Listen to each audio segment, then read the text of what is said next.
खबरों में आगे बढ़ेंगे। उत्तराखंड के धराली और हर्षिल क्षेत्र में अचानक आई बाढ़ में फंसे लोगों को निकालने के लिए लगातार राहत और बचाव कार्य जारी है। बचाव कार्य के लिए हेलीकॉप्टर तैनात किए गए हैं और लोगों को मातली हेलीपैड पर लाया जा रहा है। धराली और हर्षिल में रेस्क्यू ऑपरेशन जारी है। आपको बता दें कि बचाव कार्य के लिए हेलीकॉप्टर तैनात किए गए, लोगों को मातली हेलीपैड पर लाया जा रहा है।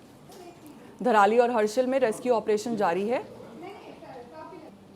हमारे साथ लाइव जुड़ चुके हैं ब्यूरो चीफ प्रतीक पाठक। प्रतीक, ये बताइए, आज राहत और बचाव कार्य का चौथा दिन है, 6 हेलीकॉप्टर लगे हैं रेस्क्यू में। ऐसे में इस वक्त सबसे बड़ी चुनौती क्या बनकर सामने आ रही है? लगातार 72 घंटे से ऊपर हो चुके हैं और ऐसे में लगातार जो रेस्क्यू जारी है उसको लेकर तमाम सारी जो चुनौतियां हैं वो भी सामने आती नजर आ रही है, क्योंकि मौसम विभाग की तरफ से लगातार फिर से अलर्ट जारी कर दिया गया है, क्योंकि कल मौसम खुला हुआ था जिसको लेकर रेस्क्यू काफी तेजी से होता रहा है। 672 लोगों को लगभग निकाला जा चुका था। फिलहाल देखा जाए जिस तरीके से जेसीबी मशीनें हो या फिर पोकलैंड मशीन हो, तमाम तरीके के जो उपकरण हैं वो लगाकर कहीं ना कहीं रेस्क्यू किया जा रहा था। अन्य प्रदेश से जो लोग फंसे हुए थे, जो सैलानी फंसे हुए थे, चाहे फिर वो केरल हो, चाहे उत्तर प्रदेश हो या फिर झारखंड हो, तमाम जो प्रदेश के लोग थे वो कहीं ना कहीं फंसे हुए थे। और ऐसे में जो चारधाम यात्रा भी चल रही थी उसको लेकर भी कहीं ना कहीं लोगों में काफी पैनिक था, तो यात्रा भी उस दौरान रोक दी गई थी।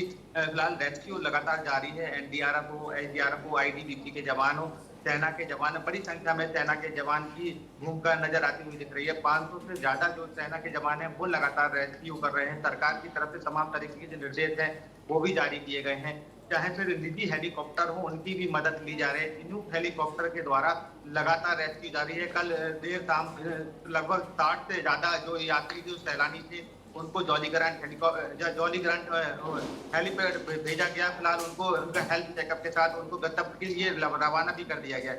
तमाम तरह की चुनौतियां, क्योंकि ये बताना चाहूंगा जिस तरीके से जो ये आपदा जो 5 अगस्त को आई है उसमें तकरीबन 80 एकड़ की जो जगह थी वो कहीं ना कहीं मलबे में दबी हुई है। ऐसे तमाम सैकड़ों घर हैं जो अभी भी दबे हुए हैं। सबसे बड़ी चुनौती इस बात की होगी जो 80 एकड़ का जो क्षेत्र था वो पूरी तरीके से मलबे में दबा हुआ है। घर हो, मकान हो, दुकान हो या फिर जो होटल हो वो अभी दबे हुए हैं। इसका रेस्क्यू जब होगा उसके बाद तमाम सारे जो है आंकड़े, वो मौत के आंकड़े भी फिलहाल बढ़ सकते हैं।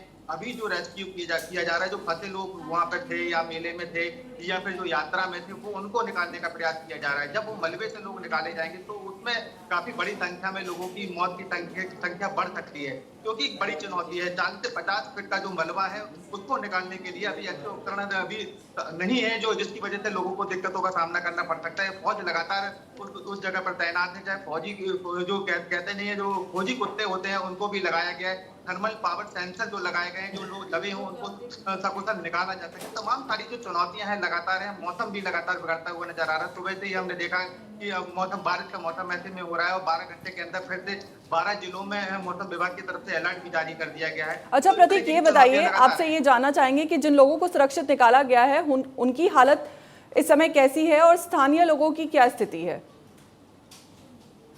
मुझे स्थानीय लोगों का, बहुत से लोग ऐसे हैं जो अभी लापता हैं, उनका कहीं ना कहीं उनको तलाश भी किया जा रहा है, क्योंकि वो मौके पर रहने वाले लोग थे और ऐसे में से उनके होटल थे, उनके मकान थे, उनकी दुकानें थी। तो उस दौरान जब वो मलबा आया तो वो कहीं ना कहीं दबे हुए हैं। उनके परिजन भी काफी सारे लोग दबे हैं। लोगों से बातचीत की गई तो बताया गया कि कुछ परिजन है उनके जो दबे हुए हैं। फिलहाल जो सेनानी है, जो सैलानी है, वो कहीं ना कहीं उनको निकाला जा रहा है रेस्क्यू के दौरान। हर्षिल हो चाहे भटवाड़ी का क्षेत्र जो पड़ता है, सड़कें पूरी अवरुद्ध हो रखी हैं और ऐसे में जेसीबी मशीन द्वारा सड़कों को भी साफ किया जा रहा है। तो कल देर जो रेस्क्यू हुआ वो काफी तेजी से रेस्क्यू हुआ है। 600 से ज्यादा लोगों को फिलहाल निकाला जा चुका है। ग्रामीण लोग भी काफी परेशान है। फिलहाल स्थानीय लोगों की भी मदद खास तौर पर ली जा रही है। राहत सामग्री के तौर पर तमाम जो खाने की व्यवस्था है वो भी सरकार के द्वारा की जा रही है। और एक मुख्यमंत्री ने कल एक बड़ा ऐलान भी किया है, जिसमें उन्होंने कहा है कि 1 माह की सैलरी वो कहीं ना कहीं राहत कार्य में लगाएंगे। फिलहाल जो IAS एसोसिएशन भी है, उन्होंने भी 1 दिन की सैलरी इस आपदा त्रासदी को लेकर देने का ऐलान किया है। तो एक बड़ी समस्या जो है उसको कहीं ना कहीं सरकार द्वारा निपटाया जा रहा है। केंद्र सरकार जो है लगातार मदद कर रही है। शुक्रिया प्रतीक आपका पूरी जानकारी के लिए।